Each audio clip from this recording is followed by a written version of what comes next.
On December 15, 1900, all three keepers of the Flannan Isles Lighthouse vanished from their rock in the cold Atlantic. The gate was closed. The door was shut behind them. You do not leave a remote lighthouse completely unstaffed.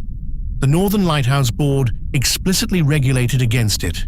One man was always required to stay inside the tower. Yet on that winter night, James Ducat, Thomas Marshall, and Donald MacArthur broke the strictest rule of their profession.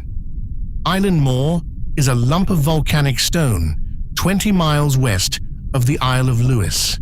Its cliffs rise 200 feet out of the ocean. In winter, the Atlantic throws salt spray clean over the top of the station. The men were scheduled for relief days earlier.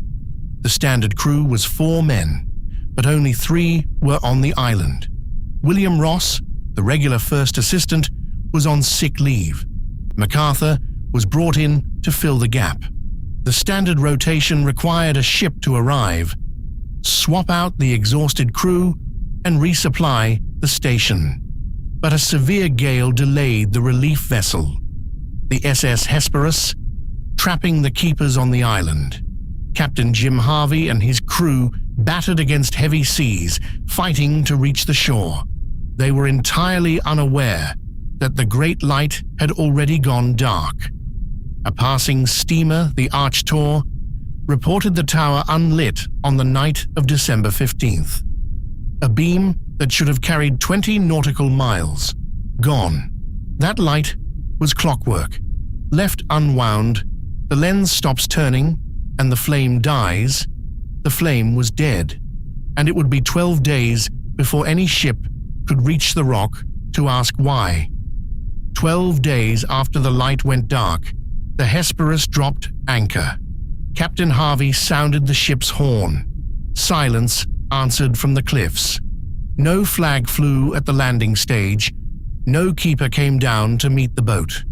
Harvey sent a telegram to the mainland. He reported a dreadful accident at the Flannans. Relief keeper Joseph Moore rowed ashore. He climbed the steep path to the compound. He found the outer gate securely closed. The iron entrance door was shut, but when Moore pushed inside, the station held its breath. The kitchen fire was dead. Grey ash sat cold in the grate. A clock on the wall had wound down, its spring exhausted. The kitchen showed no sign of recent use. The men had not been inside for days. Moore checked the pegs near the door. Thick oilskin coats required for surviving the Atlantic wind hung in a row. 2 were missing. 1 remained on its hook. Consider the weight of that wet wool. The wind outside was severe enough to warrant full waterproof gear. So ask yourself why Donald MacArthur, an experienced seaman, would rush into a gale without his coat. Did he expect to be outside for only seconds? Did he hear something in the dark that demanded his immediate attention?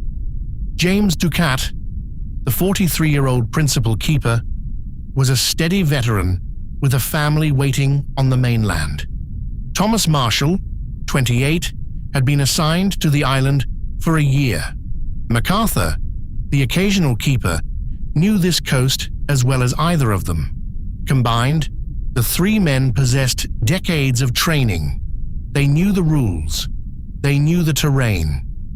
On December 29th, Robert Muirhead arrived at Eilean Moor. He was the board superintendent who had overseen the station's construction and handpicked these 3 men. He came to find out exactly how they died. Muirhead immediately inspected the west landing stage, the area facing the open ocean. The crew of the Hesperus had already searched the landing stages. They had called out over the roar of the surf. They scoured the narrow inlets and the high crags. They found nothing. The island was completely barren of human life.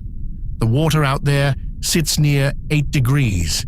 Cold shock could drag a man under within minutes.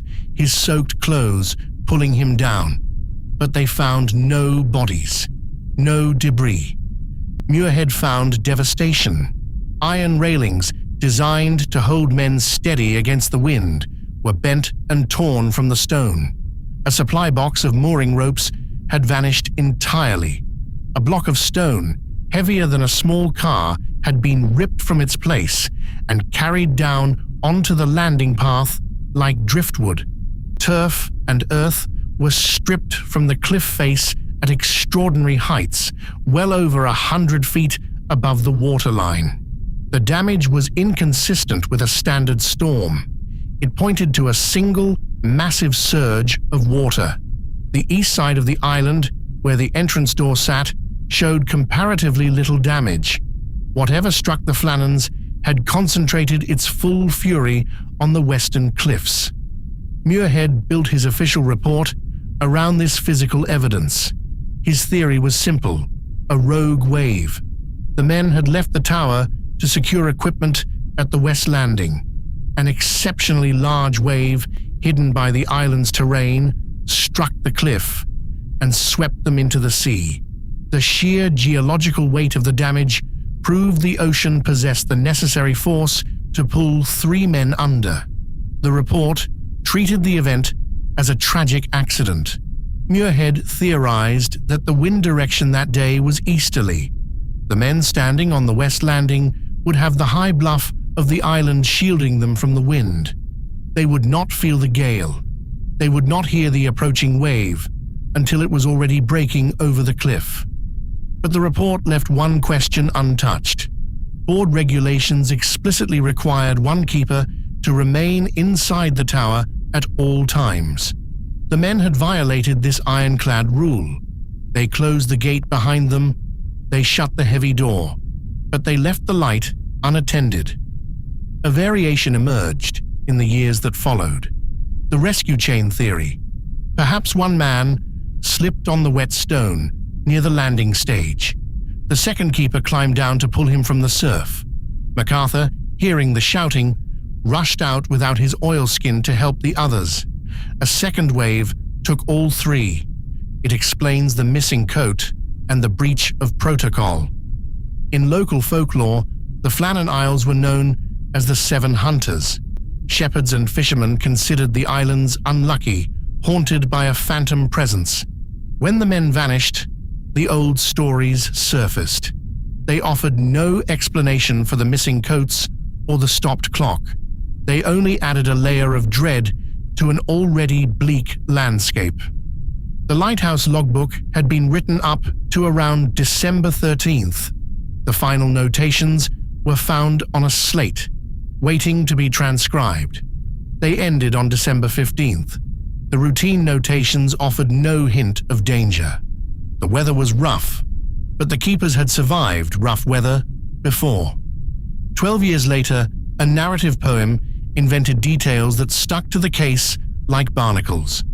Paranoid ravings in the logbook. A meal left untouched on the table. An overturned chair and a giant seabird perched upon it. The verified records show none of this.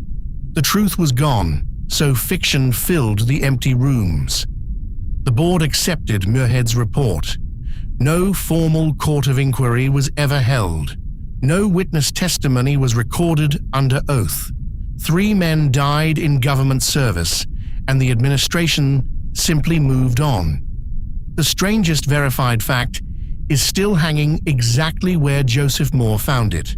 One oilskin coat on its peg, in a place where no seaman stepped outside without one. So which is it? Muirhead's rogue wave? One blind surge of the Atlantic taking 3 careful men at once? Or the rescue chain, one slip on wet stone, pulling each man out after the last, MacArthur running coatless toward the shouting? The sea kept all 3 answers. Tell me which one you believe. This has been tonight's Quiet Case.